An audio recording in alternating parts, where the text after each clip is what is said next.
Now that we have seen what are closed sets, we come to two related concepts, which is that of closure of a set and that of limit points.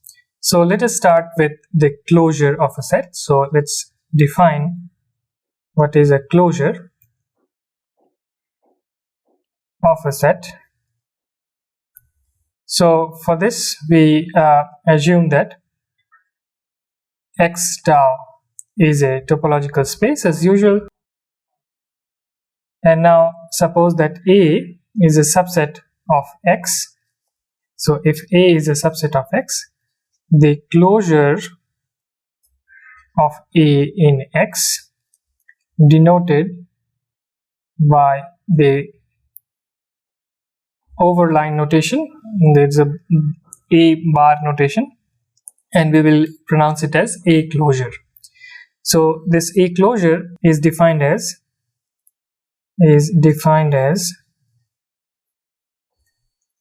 so A closure is the intersection of all closed sets C which contain A. So A is contained in C and C is closed in X. So it is the intersection of all closed sets that contain A, and in this sense it is the smallest closed set containing A,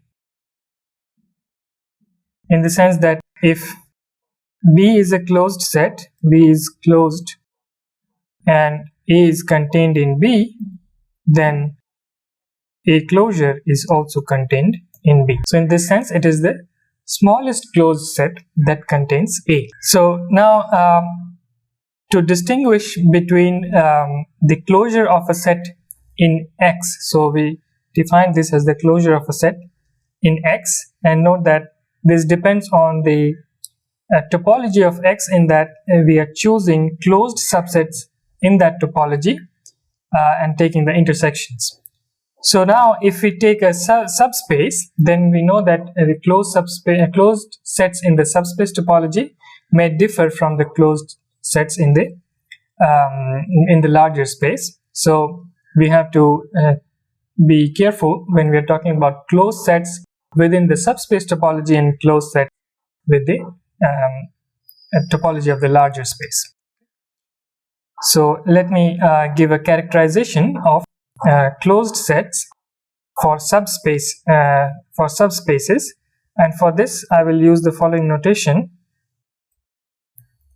So if Y is a subspace, meaning that Y is a subset which is given the subspace topology, then the closure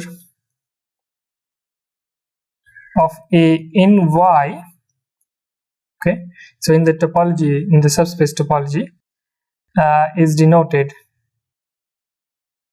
as A closure with a Y notation in the superscript.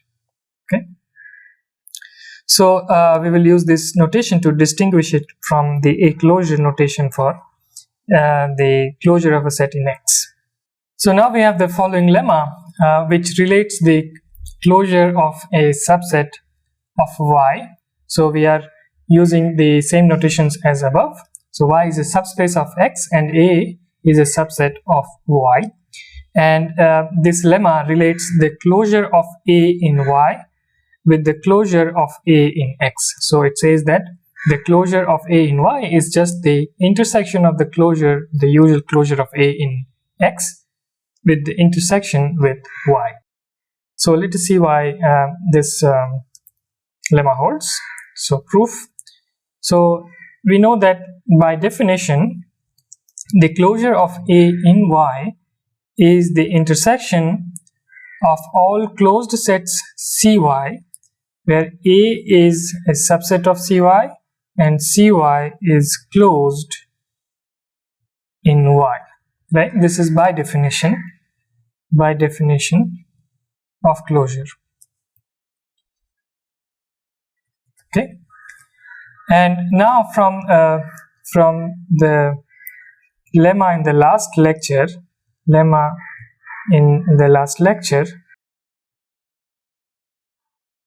we have that any closed set in Y, if Cy is closed in Y, this is equivalent to saying that Cy is of the form C intersection Y for some C closed in X. So we have already seen this in the last lecture, and so we will use this here. So we can replace all these Cy's closed sets of X intersection with Y. So we write A is a subset of C intersection Y, and Cy is C intersection Y, and here now C is closed in X. And now you can verify that this is the same as A being a subset of C closed in X, intersection of all these C's.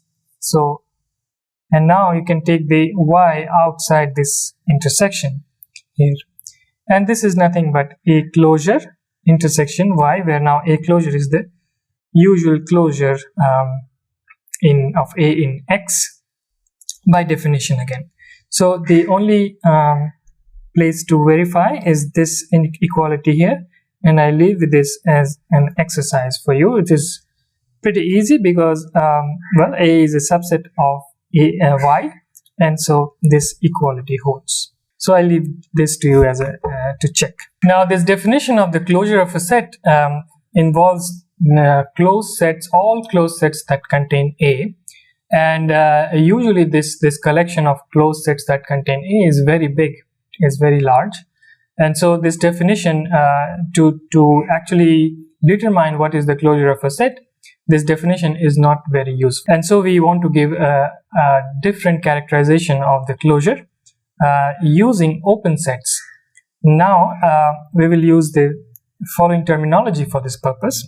So this terminology says that if you have a point X in your space X, and U is open in X that contains this point, then we say that U is a neighborhood of X, and in short we will write neighborhood as NBD.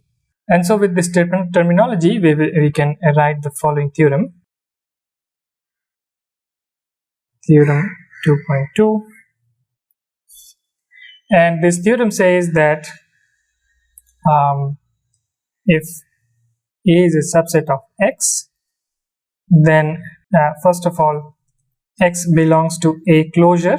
This is the closure of A in X if and only if every neighborhood U of X satisfies A intersection U is non-empty. So in this case we say that U intersects A. Okay. And secondly, if B is a basis for the topology tau, then X belongs to a closure if and only if every basis containing X, basis element containing X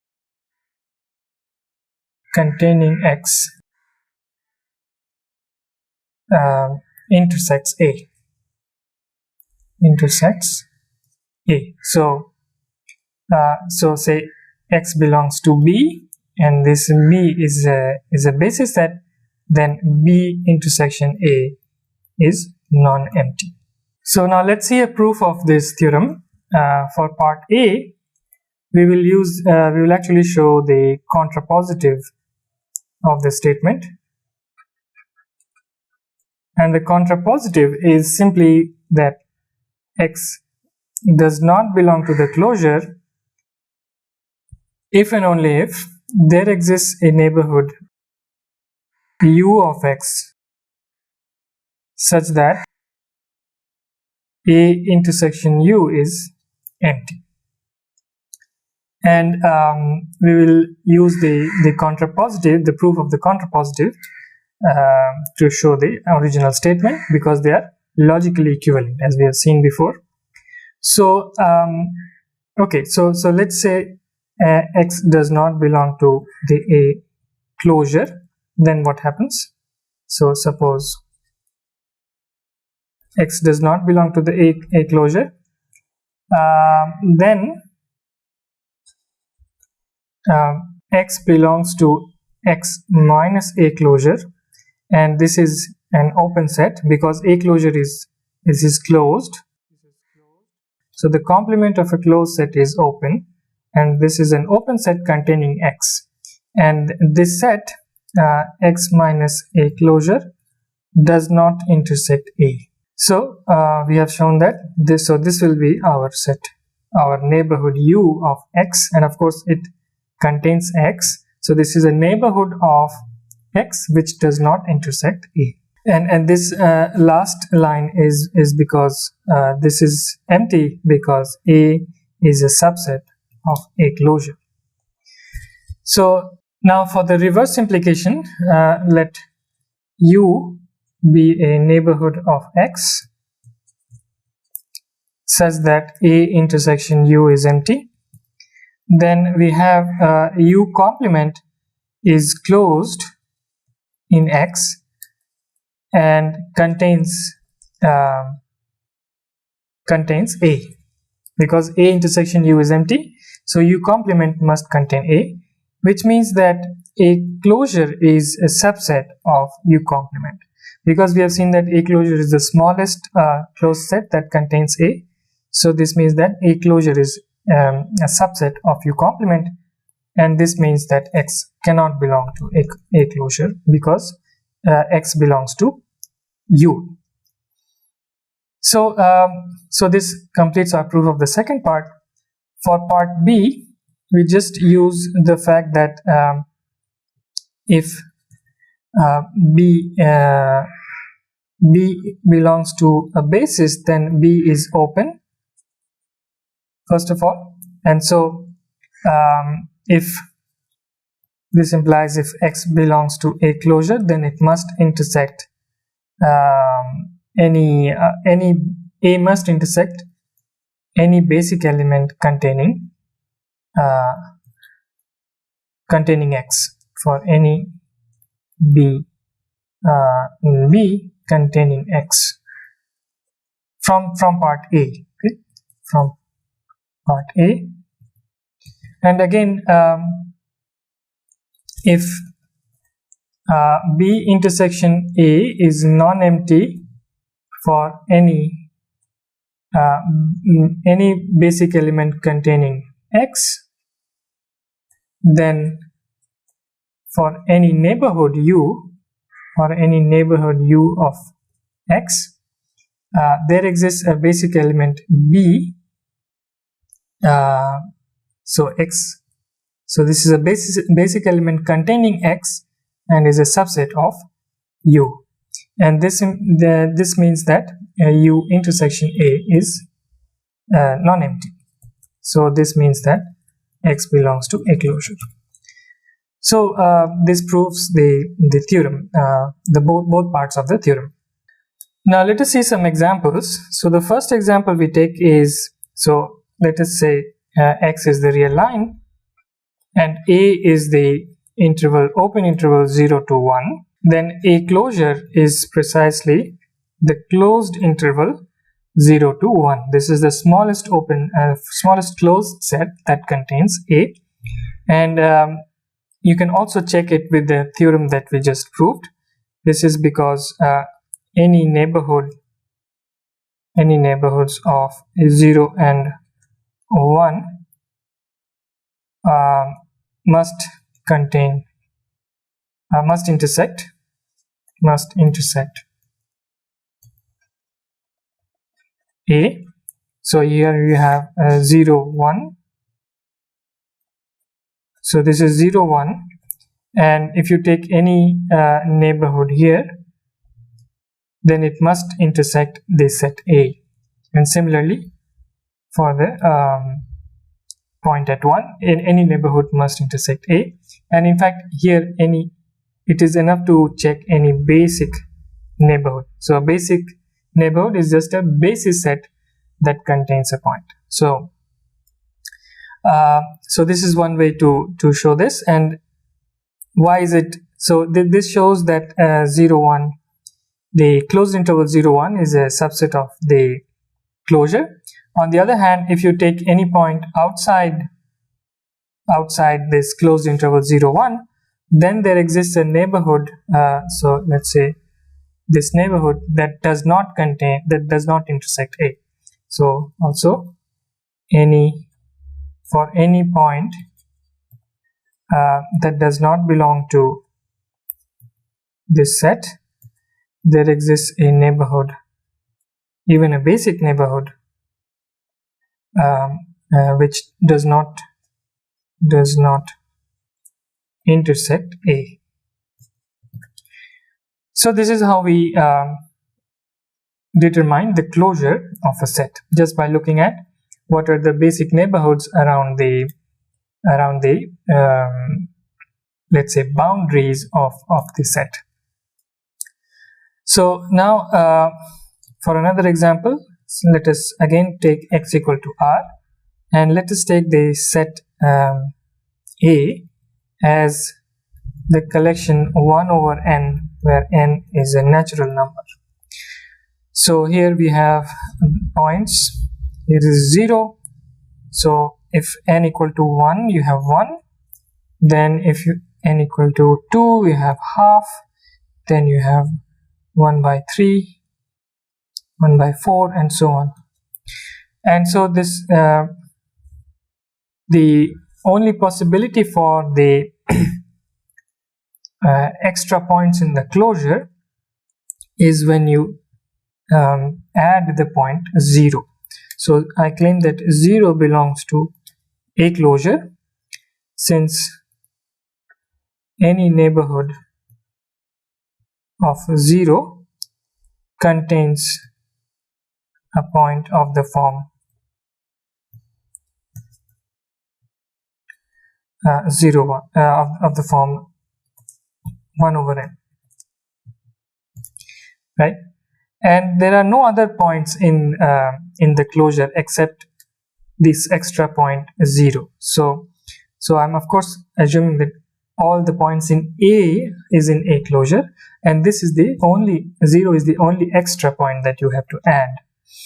So why is this so? So suppose that you take any point x which is non-zero, and x does not belong to A as well, then there is a neighborhood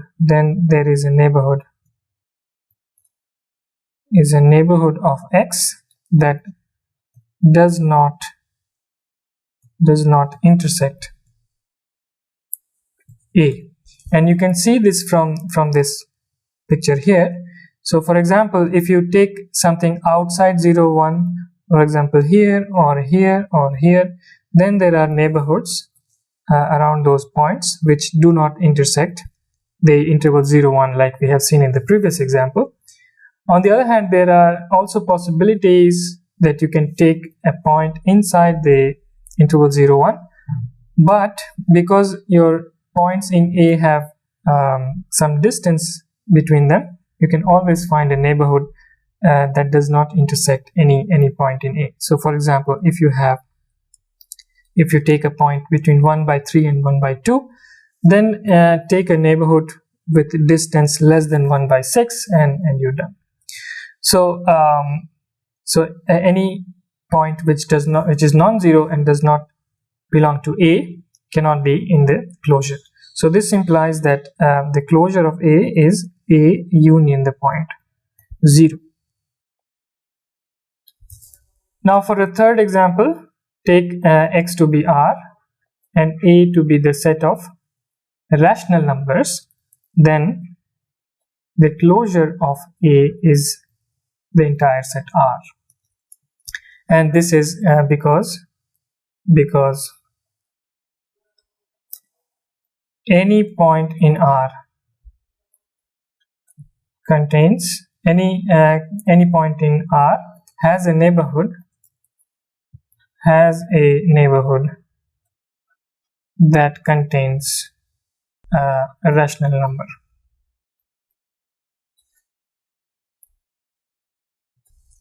Okay, so in these examples we see that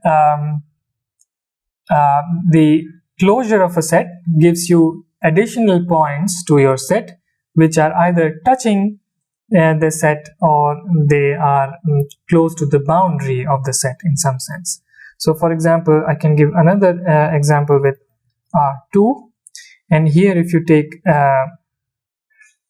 the interior of a circle, so this is say the origin 0 0 and you take BD 0 0 1, so the circle with radius 1, and so this is the the basic neighborhood of 0 0, and so it does not contain the boundary of the circle.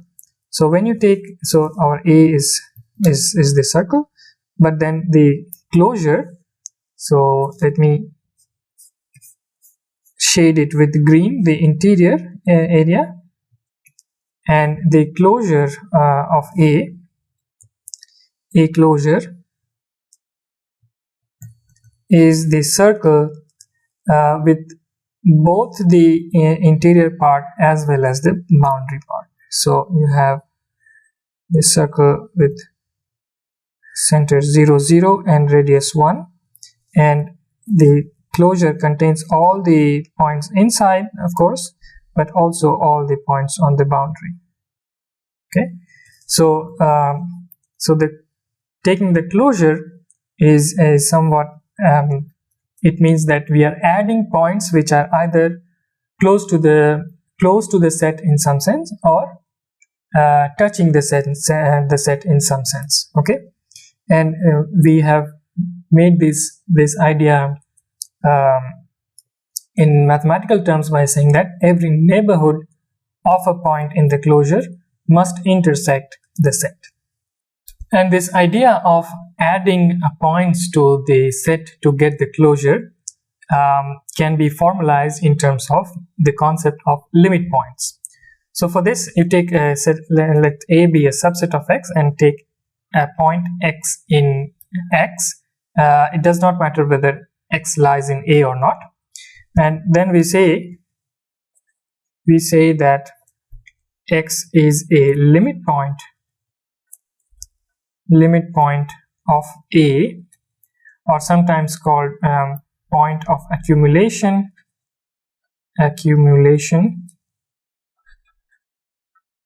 or even cluster point. So these terminologies are used as well, but we will use the terminology of limit points. So we say that X is a limit point of A if every neighborhood U of A of X intersects A minus X. So it intersects a point in A other than X, intersects A at a point other than X, and this part is important, that it should intersect A at a point other than X. So let us see an example of a limit point. So with our previous example, if X equals R and A is 0 1, then all points of 0 1 of the closure are limit points of A, right? Because well, every neighborhood of any point in, well, if you take any point in 0 1, the closed interval 0 1, and you take any neighborhood, then it must intersect the open interval 0 1 at a point other than itself. So so the closed interval 0 1 has all the limit points of A, and also that no other points of X are limit points of A. So if you take any point outside the closed interval 0, 1, then it is not going to be a limit point, because you can always find a neighborhood which does not intersect A at all, whether it is other than x or not, but at all. So this is one example. If you take x equals R and B to be the set 1 over n, okay, then the only limit point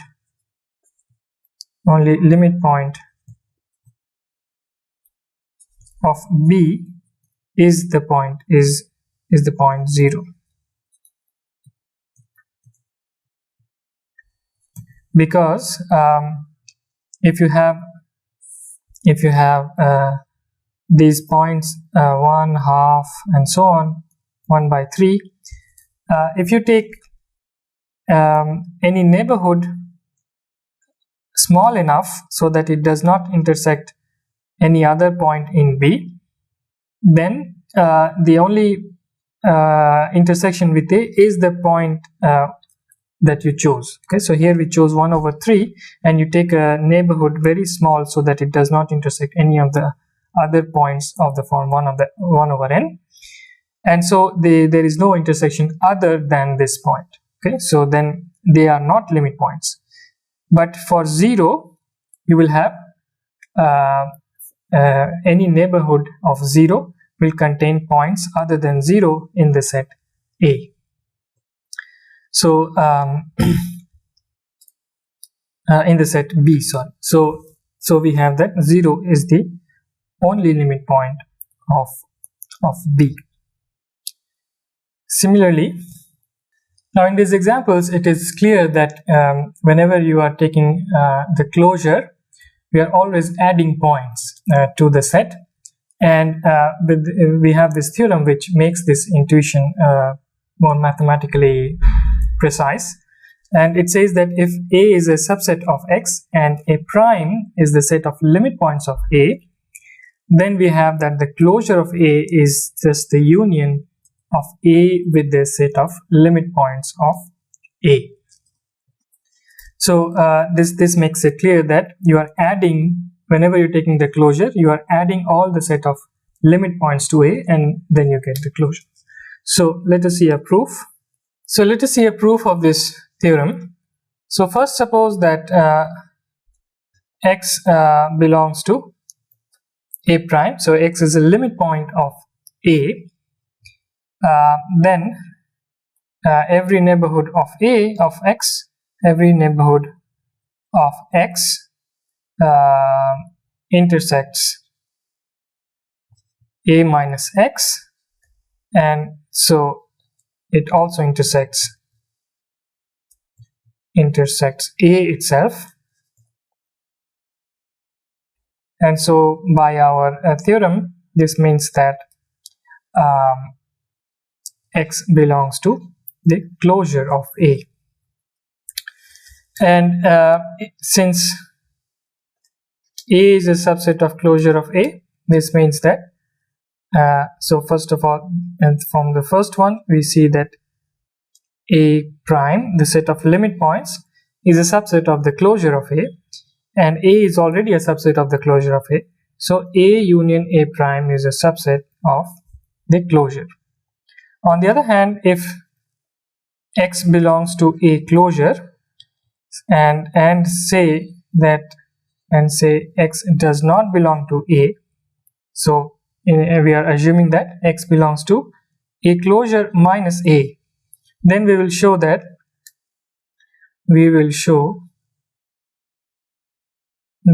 X belongs to A prime. So X is a limit point of A, and this will imply that A closure is a subset of A union A prime. Okay, so how do we conclude that X belongs to the limit point? Well, we know that X belongs to closure of A and X does not belong to A. So this means that since every neighborhood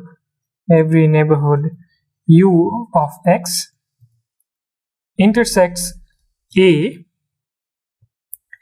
and X does not belong to A, this means that U intersects A minus X. This is non-empty, and this means that X belongs to A prime. And so we have shown that a closure is a subset of A union A prime, and so we have the equality.